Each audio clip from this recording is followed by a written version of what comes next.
The future tense is used to describe actions that will happen at a later time. In English, there are several ways to express the future tense, and understanding each form is key to using them correctly. The most common way to talk about the future is with the will form. You simply add will before the base form of the verb. For example, I will go to the store tomorrow, or she will call you later. This form is often used for decisions made at the moment of speaking, predictions, or promises. Another way to express the future is with the going to form. This structure is used for plans or intentions and for predictions based on current evidence. For example, I am going to study tonight, shows a plan you've already decided on. Meanwhile, look at those clouds, it's going to rain, is a prediction based on what you can see. There's also the present continuous form used to indicate future arrangements.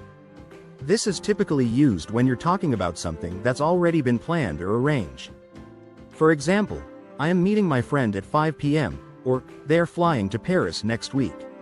The key here is that the action is definitely happening because it's been scheduled. We also use the simple present tense to talk about the future in certain situations, especially with timetables or schedules. For instance, the train leaves at 6 a.m., or the movie starts at 8 p.m.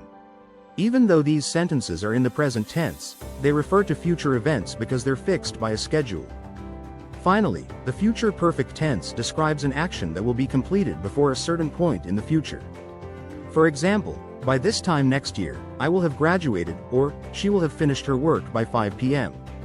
This tense is perfect for talking about deadlines or predicting the completion of an action.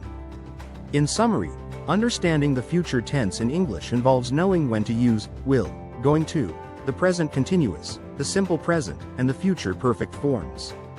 Each has its own specific use, depending on whether you're making a prediction, stating a plan, describing an arrangement, referring to a schedule, or discussing a future action that will be completed before a certain time.